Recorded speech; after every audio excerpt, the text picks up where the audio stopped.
Welcome back to another episode of aNERDspective, where I, Tony from aNERDgallery, sit down with friends all over the world to talk and to learn new perspectives around Indonesian textile art. Today, I'll be talking to Monique Hardjoko, the founder of Rasawastra Indonesia, who aspires to build connections among artisans and enthusiasts in appreciating Indonesian textiles. And without further ado, sit back, relax, and enjoy Monique's aNERDspective. Yes, so welcome, Monique, to today's episode of aNERDspective. How are you doing? I'm good. I'm great as usual. Yes. Thank you. Oh, we see your Instagram very active in promoting Indonesian culture, especially textiles. And it seems that there is a similar stories that we have here, and I can't wait to find out more about how we can find out more about your journey and perhaps collaborate together. So yes, perhaps probably we can start with a little introduction about yourself and how you first encountered textiles and fell in love with it. Okay, I'm Monique, mom of two. I'm not just about Indonesian culture. I also love sports. Well, actually, I got certification as a personal trainer as well. Yeah, yeah. Of course, I always say like olah rasa and olahraga. So it's a balanced life. And talking about rasa, that's why I love Indonesian textile, especially the handmade. Like textiles like tenun, hand woven, batik, jumputan, lurik, and songket. There's so many Indonesian handmade textile, right? Why I love Indonesian textile. Actually, I just start to love the stuffs back in 2016 actually. So it's just 5 years ago, but it started when I saw my friend, wearing one of the hand woven tenun from NTT. It's a Bunda Karawang. The color is shocking blue, and then I just like, wow, what is that? Because I'm like a boyish tomboy. I never thought about anything that related to textiles, batiks, tenun. Well, none of those things, right? So, but I don't know, when I saw the first time my friend wearing the tenun Bunda Karawang at that time, I just starting falling in love. And then since then, I was like learning, and then very curious to find out more about Indonesian textile. So yeah, until today, of course, this is a learning process. I never claim myself as an expert or master of Indonesian textile, but I'm an activist. Yes, I'm endorsers. I'm also an enthusiast. I cannot say I'm a collector, because collector is kind of should be something that premium, things. But it's just an enthusiast. I just love Wastra Indonesia, right? So because why? It's just part of my life now. It's just part of my daily life now. So I think just as simple as that, when I start loving this fabric, and why Indonesian textile, during my journey to learn about Indonesian textiles, yes, of course, it's not just like beautiful in terms of the colors and also the patterns, but I think I learned so many things about Indonesian from that piece of clothes, right? It's not just piece of clothes, but also talking about historics. I think it's not just historics is kind of too heavy, but it's more into this. They put a feeling there. They put a anything. Yes, of course, about the historic, about the process, about the journey, the story of the weavers, and then the batik crafter, or all the crafters. So I think it's just beyond the piece of clothes. So I thought that I can learn so much about Indonesia through this piece of clothes.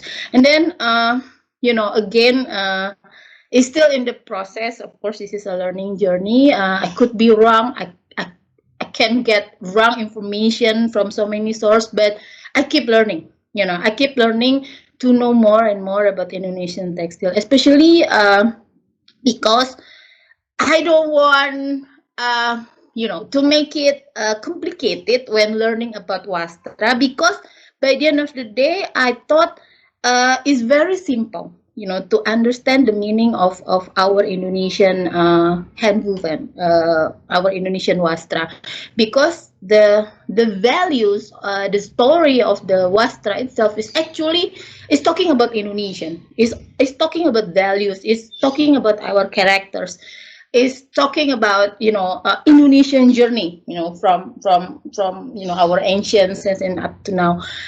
So actually is also talking about our Pancasila, right? All about life, all about humanity. I think that's the beauty of learning Indonesian textiles, because it's kind of, I always say that it's kind of a reminder for me. It's kind of a refreshment. Make it, I'm of course more proud about Indonesia, because we are so damn rich. So yeah, those feelings. And then with Wastra, I think it can be like adopted by everybody, because this is like something that we wear every day. Of course, that's the mission, how to make it Wastra to be wear every day. So I think as simple as that, Tony. So it's just a very simple journey lah.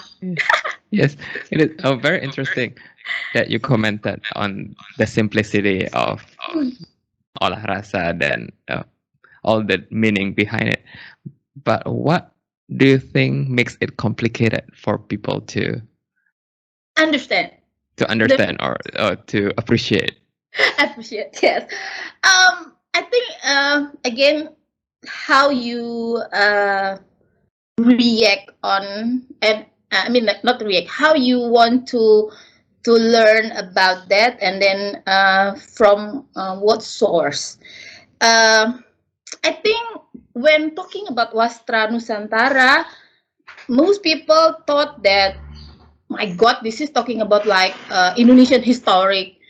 You should be a archaeologist or budayawan, or someone that very expert on master, become master on that. But actually, that's what we call it, that's assumption make everybody like have a reluctant to learn more about Western Nusantara.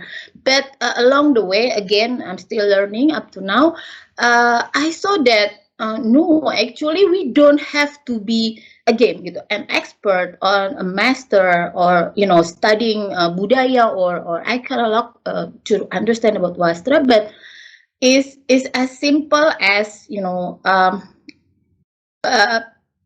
understand the summary of the meaning of the motif itself. Not no need to be complicated, as in the details, history about this motif and colors and etc. But actually we can like sum up the meaning of the motif and the color. It's become very simple. And also the process, I think why is complicated and is less appreciated, because well, I know now everybody going to Wastra, right? There's so many communities, so many social media movement, talking about Wastra, but actually, that's it. They just doing it, but I think I still believe not most of them understand about how to really differentiate our Wastra, what is the original ones and then what's not, and then also the process behind it.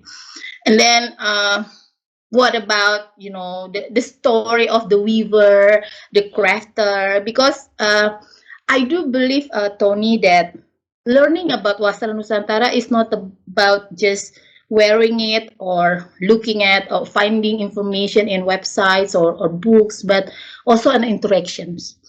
So from my journey, of course, my learning process up to now, I found that human interaction is much more important. So I think It's a process, of course, but we can make it not complicated, and don't um, expect we have to be like an expert on Wastra, because if we can, you know, understand the meaning, the process correctly, I think everybody could be an activist. Everybody could be an enthusiast. I think that's all my perspective. Yes, definitely. We as human tend to overcomplicate things. Yeah. There I'll must be tell a you. starting points, right, Yes. for people to come in. Yes. Right. But actually, it's quite simple. You know, again, from my learning process, I found that wow, gitu, it is quite simple, right? The meaning, you know, the story. Actually, there's a red lines, you know, between all those wastra from Sabang to Merauke. Well, basically the same meaning, the same story, of course, about Indonesian values, characters, habits. So it's not that complicated, actually. It is not. And one of the thing for Yeah. you to have like this interaction is through Rasawastra. Maybe you Yes. can introduce a little bit more about Rasawastra. Yes, Rasawastra. This is like unexpected actually, because my first initiations is actually because this is my passion, because I like Wastra, and I'm quite narcissistic to, you know, to show my collection, you know, wearing Wastra every day. And then suddenly most of my friends gitu said that, Monique, I think you have a good sense gitu on those things, and then you know, you are really consistent on that, and then you have understanding why you're not, you know, like spreading up to more people. Well, I said, yeah, maybe so I thought that yes, I think this is a great one, because everybody can start the journey like me, you know. Like nobody, I'm not like budayawan, or someone that not an expert, but can be very falling in love with wastra. So I thought I can, you know, spread the same feeling, you know, the same journey, you know, to everybody. I'm not talking about only culture community, Tony, not only the one who love wastra only, but to everybody, you know, to across community, to across people, because I believe like my journey, everybody can be an activist. So that's why I said, okay, maybe I should, you know, create something, initiate something. So there's Rasawastra. Basically, Rasawastra is a connector, is a community hub. We don't have members. We are independents, and we collaborate with everybody. You know that from Hulu to Hilir, the journey of Wastra Nusantara. Of course, there's so many stakeholders, right? Along the journey. So we can collaborate and connect with all of them, because that's also the learning process. In Rasawastra, as I said earlier, I want to make people, everybody, is not just, you know, a culture community, or someone that love Wastra, but everybody can feel the same journey like I do experience. So it's a very simple place, you know, to everybody can put their ideas, put their, you know, initiative, anything that related to Wastra Nusantara, and we try to accommodate. That's why I work with so many stakeholders. It's not just the weavers or the crafters, but also the resellers, the sellers, the designers, expert, of course, someone like you, and then everybody who love Wastra. And even I work with some universities, young community, and then some of the creative community. It's not particularly talking on Wastra, but talking about Indonesia, the practice of Indonesia. So that's what we did. So it's not something that fancy actually, because I don't want to be very fancy. It's just just down to earth, just like Wastra. I mean, like as simple as that, as beautiful as that, simply gorgeous, simply beautiful. That's it. So that's when I start Rasawastra. But first, maybe like, what does Rasawastra means? Rasa, yeah, rasa is always connected with taste, right? But for me, I don't know. I always like the word of rasa, because rasa is meaning like, I think it's beyond this taste, because it's always talking about feeling, and then love is heart, intention, something that really involving the feeling, and then everything itu is mood, is talking about mood, is talking about booster and healing, something like this. So I thought, uh, it's not like, again, I don't want to become very fancy, but just be as simple as this. So that's why I feel, if you want to understand Wastra, it should be, from your heart. So I think rasa is something that I believe more engaged, rather than just learning, because I don't want to, again, I never claim myself as an expert on Wastra. I'm just an activist, endorser, activator, because everybody don't have opportunity. Everybody doesn't have opportunity to become an expert, but everybody definitely have an opportunity to become endorser, promoter. So that's why this is belongs to all. So that's why I put Rasawastra as a name, and then the symbol. If you saw our symbol, the logo, it's actually coming from, of course, abstract pattern of one of the motif from Tenun Sabu. Tenun Sabu is from NTT.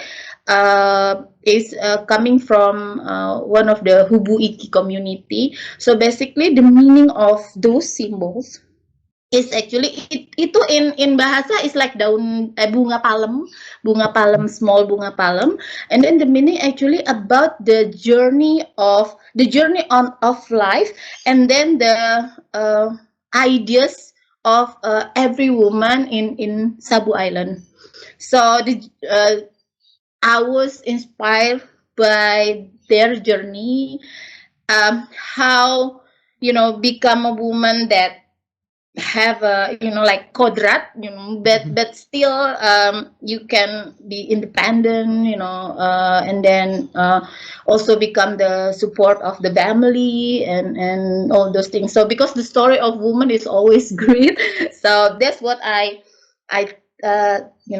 took the meaning of Tenun Sabu from Hubu Iki motif. So that's why that's also become my spirit, to running this initiative. It's about the journey. It's like learning about Wastra is also a journey. It's never ending learning. Yes, I like it that you are actually bringing people along on your learning journey, because it's something that is like relatable. As you mentioned, it's everyone will start somewhere. Yeah, so it's bringing them along and showing that is, you don't need to be an expert, or you don't need to be proficient in a deep history to be able to appreciate it. Yes, so it's something that is definitely relates to a lot of people, and Yeah, the way yeah. that it's you mentioned mengolah rasa, as we always translate it to English as a taste, but in Indonesia is a lot. Feeling. Yeah, it's a lot of like different emotion and Yes, motion. Yeah. engagement into that. So Yeah, yeah, yeah. and how does it started first? Is it like Oh, yeah, through yeah. social media or just a meetups? How does it Yeah. start? Social media, of course, yeah. Of course, we create a social media platform for Rasawastra Indonesia, and then we open our first pop-up gallery. So actually, we have a pop-up gallery. It's a mobile gallery. We can move move to from one place to another place. The first gallery is an education gallery, is in Petak 6 Grogol at that time, West Jakarta. So there's a Petak 6, West Jakarta, Grogol always be a a very fantastic place, right? To know about Indonesia, in the previous years. And then we put yes, very small pop-up gallery there, and then we do a bazaar. So we invite our partners, of course, weavers, and then local designers, crafters there, because it's still in pandemic situation. That's in December last year. Oh, Just December last year. okay. Yeah, actually, I love Wastra since 2016, but actually, I initiated Rasawastra just December last year. I mean, the Oh, kickoff. that's pretty recent. So just last December, so we have a pop-up gallery in Petak 6, and then we did a bazaar there with 10 tenants at that time, and then we do a sharing session, we do a fashion show, photo shoots, and all those mix and match activity, and then of course gather communities. It's not just again culture communities or Wastra communities, but we invite so many communities. One of the communities, of course, sports communities, because we have so many sports, and then most of the sports activities are women, right? Yes. Perempuan.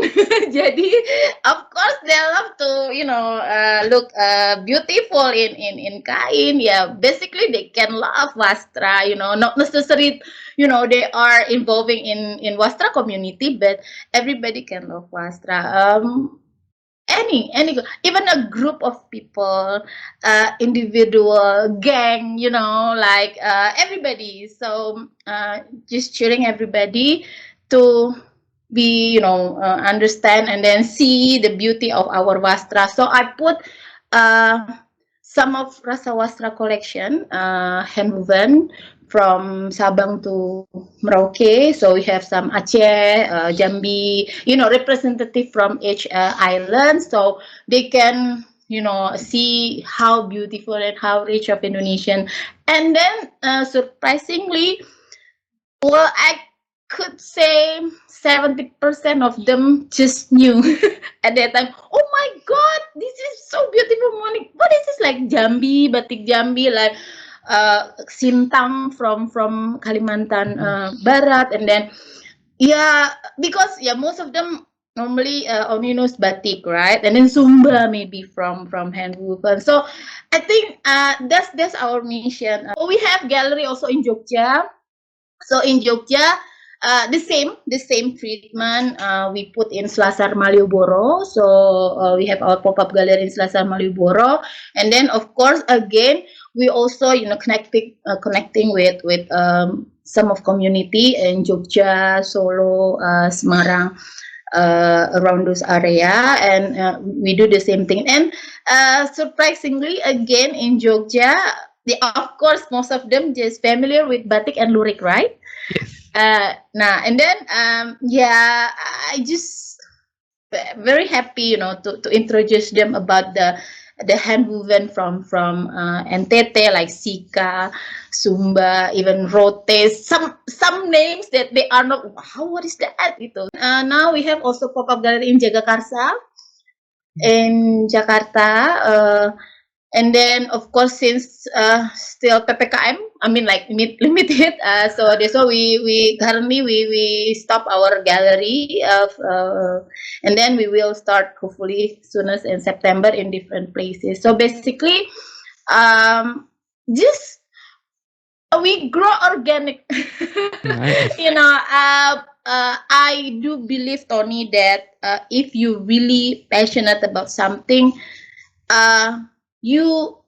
whether there's a spotlight or not, whether there is a media exposure or not, you can keep it up. You don't need people like recognize you and then say that you're big, but I do believe, like my friend said, just do small action with the big heart. Yes, that is very encouraging. As you mentioned, there are 70% who has only learned about it for the first time. And Yes, yes, to yes. draw that crowd is very amazing. Like the Yeah. newbies crowd. Hundreds lah, hundreds of people. Yeah, they are coming in and go, of course. I don't have any huge expectation, Tony, but to see everybody like, it's like my journey, like remembering my journey when I was first time introduced by Wastra. Yes, bringing back that memories, that Yeah. initial excitement. Right. Yes. And, so this gallery is more of like a showcase, or a you do sell stuff as well. Now, most of the objective is more into showcase, but of course, some of our crafter, Monique, like, can I put my stuff there? Oh yeah, of course, gitu, no problem. And first time, I was thinking I can be a reseller, but along the way, I said, I think I don't need to be a reseller. I just that's why I decided that Rasawastra is focusing on the education, awareness, promotions, and then connecting the consumers to our partners, weavers, batik crafters. So if they like the product, we can just give them the contact, and then they can directly to go to our partners, and then adopt the product or buy the product. So because I just want to make everybody clearly understand about the values of the product, because well, without offensive to everybody, but sometimes if the product is already selling by layering, from reseller from to some of the place, sometimes the value is increasing, yeah, of course, because of the operational and etc. But I want to people also understand that our wastra is actually not that expensive, and then you can adopt it directly even from the weavers or from respective credible gallery that really care about the weavers, not just for their business, of course. Yeah, because yes, business is fine. Yeah, making margin is fine, but the most important thing, how to help the weaver, right, the crafter. So so that's what I encourage it to more. So mostly a showcase, and then put any creation from our weavers or crafters. I see. Okay. So other than this physical gallery, what other activities do you do? Yeah, we do. We have the four pillars of our program. The first pillar is ruang rasa kumpul. Ruang rasa kumpul. Of course, we do hybrid. Yeah, but now mostly, of course, is still in virtual. So basically, ruang rasa kumpul is an intimate gathering. Not just community, but a group of people, like geng-geng, teman-teman. We also invited some of the US embassy and then Australian embassy friends, yeah. Just to together like 10 to 12 persons, and then we talk about wastra, like what do you want to talk, like for instance about batik, or about Sumba, or about Sintang, anything, or about Kalimantan. Last time, like for instance about Kalimantan, so I put all the collections of Wastra Kalimantan, from the most affordable ones until the most expensive, maybe give them understanding about why this is affordable, why this is expensive, and then the process. And then we do a photo shoot, fashion show together, having fun with Wastra, mix and match. But prior to those fun things, I do simple sharing about our Wastra. And then Ruang Rasa Belajar, in this pillar, I involve so many stakeholders related to this industry, like mostly I invite like yeah, someone like you, and then designers, and then of course the weavers, the batik crafters, um, communities, students, experts, budayawan, archaeologues, everybody. So that's why I still keep learning, right? So that's why I have to invite them and then learning Yeah. together and then sharing. So it's also a virtual session now, but before PPKM we do hybrid. So we invite 10 to 15, and then we do it also virtually through Instagram or Zoom. And then Pamer Kreasi, Ruang Rasa Pamer Kreasi is a gallery, but the gallery is not just Rasawastra collection, Tony. So everybody, like who has many collection, they can put their collections in Mhm. our gallery, and then they can tell the story of their journey. Mhm. When they start loving Wastra, and then they can present it virtually and Mhm. then also offline. So Ruang Rasa Pamer is also belongs to everybody. And then also when we collaborate with local designers, for instance, we can do a pamer kreasi, their new products, their new activity, and also doing a collaboration. For instance, because I also active to promote upcycle, recycle, also mentoring about how to create things from Wastra. Like you have a pre-love fashion products, and then you can cut everywhere and then just put Wastra on it. So how to create something like home decor or accessories or anything from Wastra. So basically it's a fun activities in Pamer Kreasi. And then Ruang Rasa Kasih is of course about, since we are also part of the social movement, so we also I don't like to put any social program in social media actually.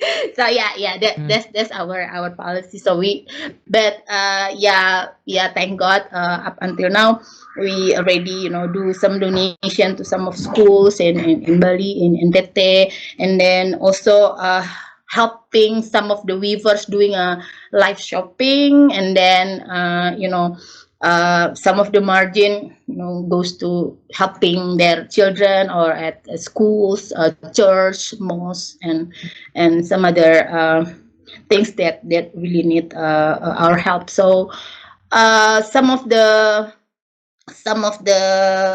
activity, for instance, if we got sponsors from brand or corporation, of course we also giving a charity for our weaver family. Yeah, those are what we Those are are doing. very productive considering you started. We can do it virtually actually, so no issues. And pandemic. No, the challenge is how to be creative and then stay productive. Yes, because you mentioned you started actively on Rasawastra last December. Yeah, so now it's about August coming into September. That yeah, it's pretty amazing what you have. Yeah, just grow organic, Tony. So I like to do it like that. So And how's the response so far? Like, who are your audience?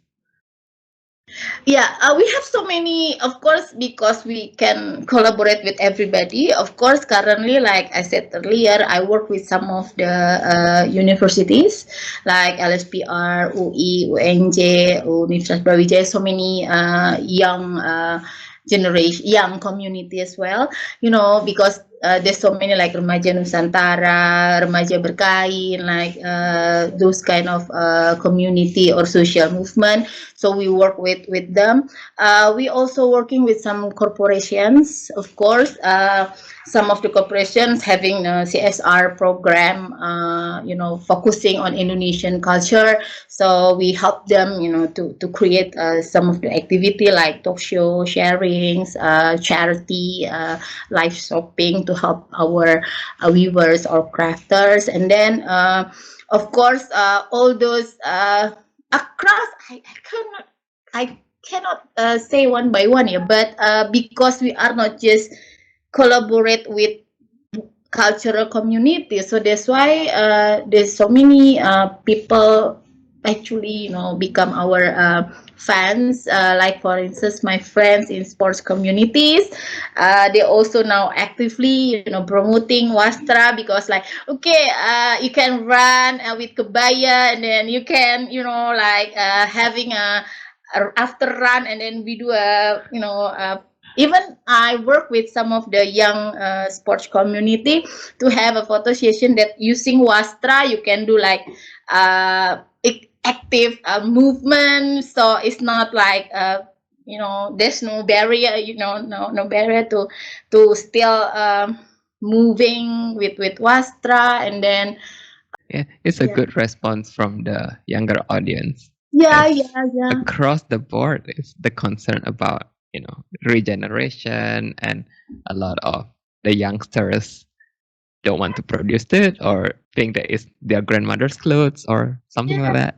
Uh, so it's encouraging to hear that responses. Yeah, I always said to them, Tony, that okay, supporting Indonesian Wastra, you don't need to buy. I mean, like if you have buying power, of course you can buy, you can adopt, but you can be anything. You can be anyone. Like you can be a promoter, ambassador, endorser. You can be a content creator, like talking about Wastra. You can be a product creator using Wastra. You can be anything. It's not, if you have money, of course you can buy, you can Mhm. adopt.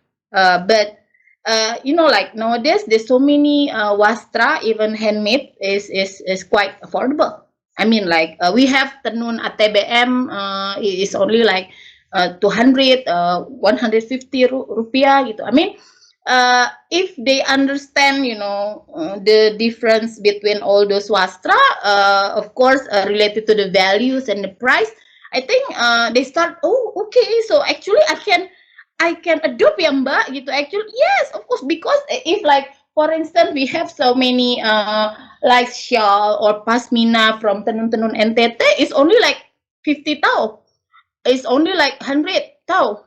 100 ribu gitu. You can and then with the pasmina you can like put it like kemben, and then you put the denim jacket or leather jacket, so make it more modern. So yeah, that's so far. Mhm. Tani. Mm. So what I see a lot on your Instagram is definitely the mix and match of textiles, right? That seems to be one of the highlights and signatures. What is your inspiration of which textile to combine with which? Do you have any tips for us? Ah, just again. Well, some of my friends said that, my God, Monique, you are 44 years old, and then acting like no, don't laugh, Tony. Well, but again, again, Asia is just a number. But if you ask me who is my inspiration, I can be inspired by everybody. I mean, like my daughter, they are 17 and 12 years old. I got inspired from their fashion style, of course, inspired by my mom, everybody. There's no such of particular inspiration, but sometimes I just standing in front of the mirror, and then I just starting like do things with kain and then kebaya, and then ta something happened. So I said again to everybody, if I can do like that, actually everybody can, because I'm not someone that that expert gitu. But if you really love something, actually I love and want to learn again gitu. It will be apa makes you it will make you more creative, and then suddenly the idea pop up. So Yeah, there's because I no, think yeah. again is the idea of people making it complicated. Like, oh, maybe I have to to learn to be in the scouts to learn knots before I can wear a sarong. When it is just like wrapping around your waist. Yes, yes, yes. Just standing in front of the mirror and then do things that. And then also I said to mostly on the young generation, actually this motif is quite simple. You don't need to think about complicated about the meaning of one of the motif. It's just talking about persatuan. This is just talking about how your relationship with God and then with nature. This is only talking about how to be grateful. This is only talking about how to be respect each other. So basically, the meaning of those motifs is actually just that. So you don't need to like learning about the hafal like you should. pantang. Yeah, and then you worry about the pakem, yeah, of course you have to understand that. Yeah, Yes. I mean, correct me if I'm, I mean, yeah, you have to understand the pakem, but I think I don't know, Tony, correct me if I'm wrong. I think most of our wastra, more than 80, maybe 90%, could be pakai with everybody, right? Yeah. So yeah kan, the pakem and then the sacral one actually Mm. kan not much, right? Gitu. But most of our textile, Indonesian textile, could be like wear by everybody, right? Yeah. So there is one a discussion that I am trying to encourage as well, because textiles originated from a daily wear. So it's when it started got exported out, and a lot of like narratives. I'm not sure if it's like Western narratives, but a lot of Western scholars wrote about romanticizing all these textiles. So it became something like sacred or have a special particular meaning, when it is probably just people that wear day-to-day basis, and all the motif and patterns are good blessings. I mean, I hardly hear of textiles that has a bad meaning. Yeah, it's a matter of like understanding. Right. Yeah, that's why if I can summarize, I mean, the journey of Rasawastra is not just becoming like museums or school of wastra. No, I just want to make encourage people to learn about wastra in a simple way, simple way, as Yes. simple as that. I mean, like, you don't need to be scared, to when you say, aduh, berat, like inilah gitu, aduh nanti takut mau pakai ini, nanti itu nggak boleh ini. No, actually not that. Jadi I think that's the challenge. I think if you're asking about what is the challenge. That is a very nice segue into our next question. What are some of the challenges that you face when you are running Rasawastra? Yeah, I think about balance, Tony. About balance. We know that we can avoid technology. We can avoid modernity. We can avoid trends, global things that, of course, that's very important for the future. But I think, yeah, we still have no problem. I mean, like issues that balancing this, technology with how we can still appreciate the local, our local artisan. May I ask, like, what do you mean by technology? I mean, like, yeah, of course, we know that nowadays there's so many printings. Like, yeah, of course. Because and then also the machine of printing is also very good. I mean, even the texture and then the pattern is quite similar and close with the handmade ones. So yeah, it's good. I mean, but I think the challenge in how we Indonesian people can create a balance. You should still appreciate our local makers, our local creators, because they still like beli beras, Tony, gitu. They still eat with that, doing those hand working with their hand. And then I think that's also the most challenge. How to balance and then how people appreciate it, because this is what I experience when I do interactions with the crafters, the makers. Yes, innovations, ideas. Sometimes we have to give them insights. You know how to create batik or tenun that more acceptable to market. Sometimes maybe for instance, oh, your motif is too old. Maybe you can combine with more modern motif, become a contemporary, for instance, because tenun is not also batik, yeah. Yeah, we have batik pedalaman, batik pesisir, batik Indonesia, batik contemporary. I think tenun is also same. Yeah, we have tenun that pure traditional motif and then mixed with modern.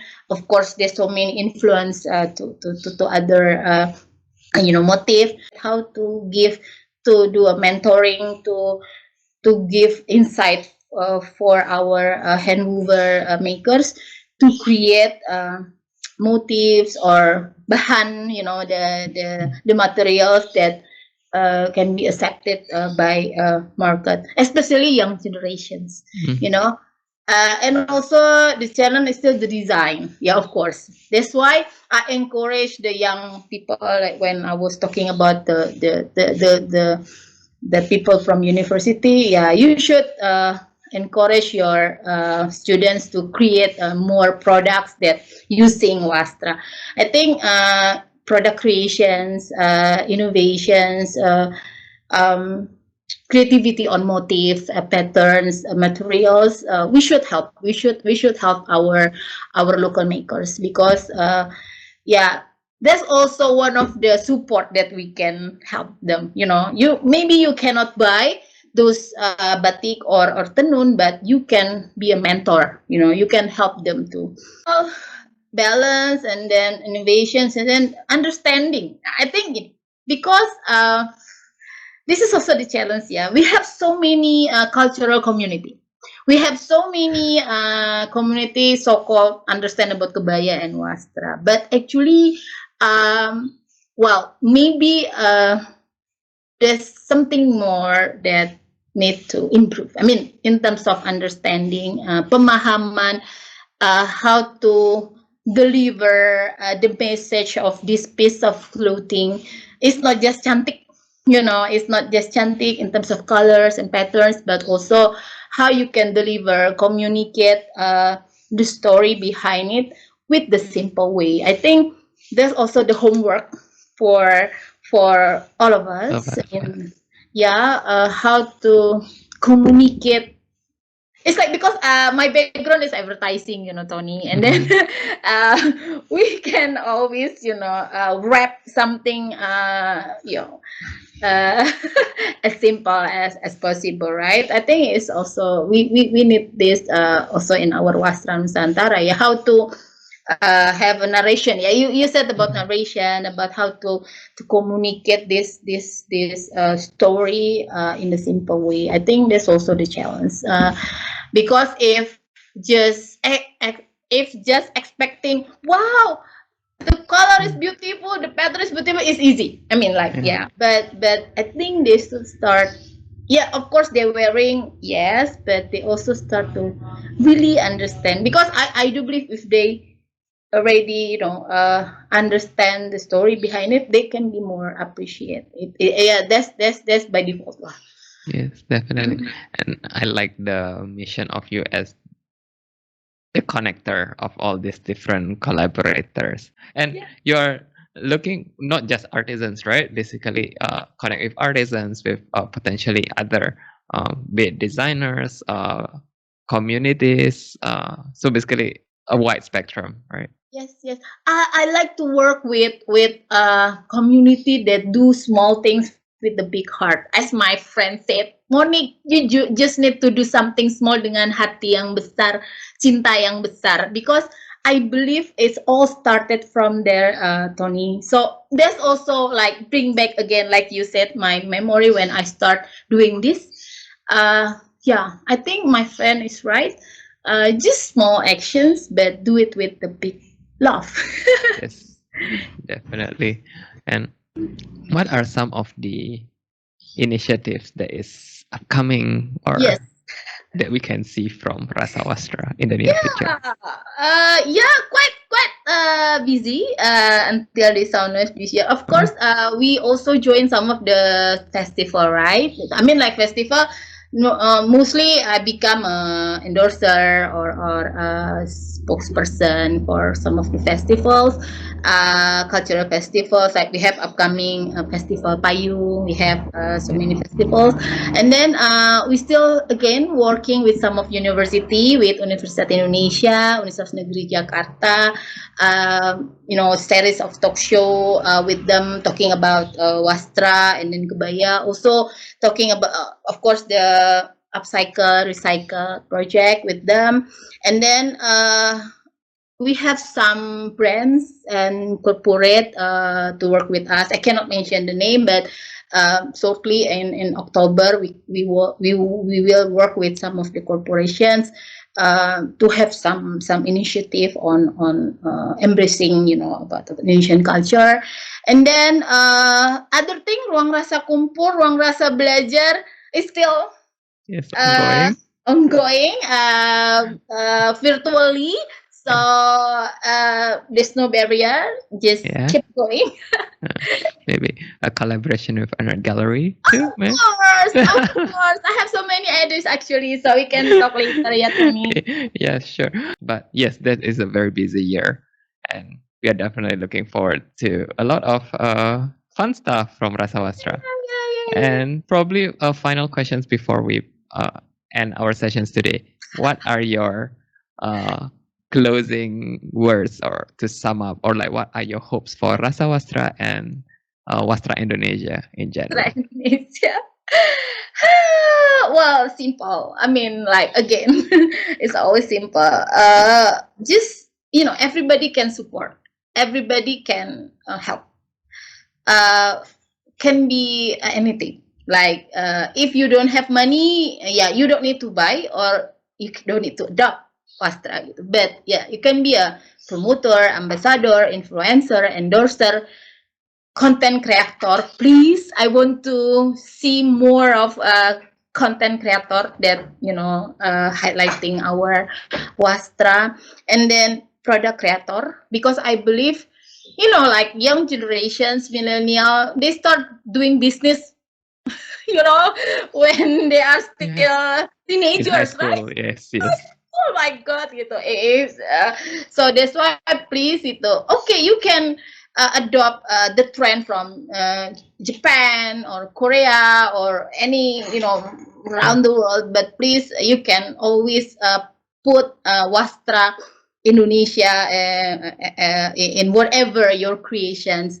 I think that's all, and then the way to support our UMKM, I mean, like our local makers, as simple as just give them support, that how to encourage them to have endurance. I think in these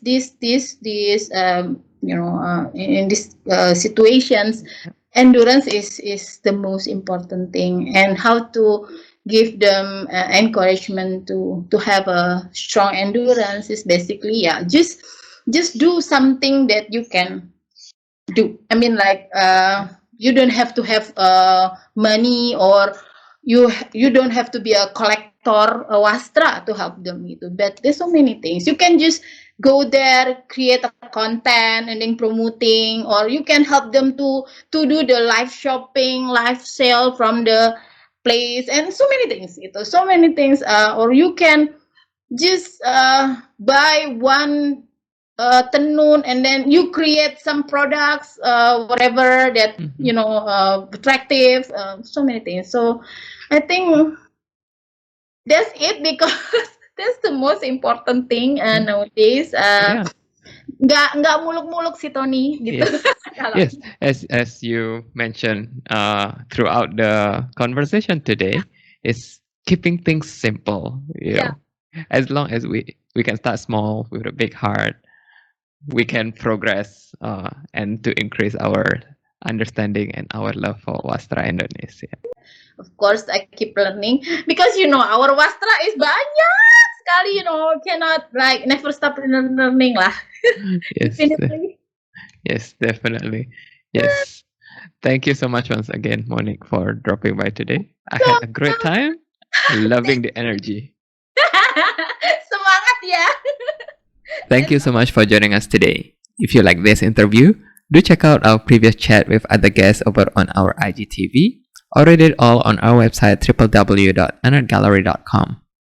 If you like a piece of Indonesian textile for your wardrobe or for your home, do check out our shop at aNERDstorebatik.com as well. Of course, follow us on social media at aNERDgallery and aNERDstore to find out more about our future events and latest happenings. And until next time, stay safe and take care.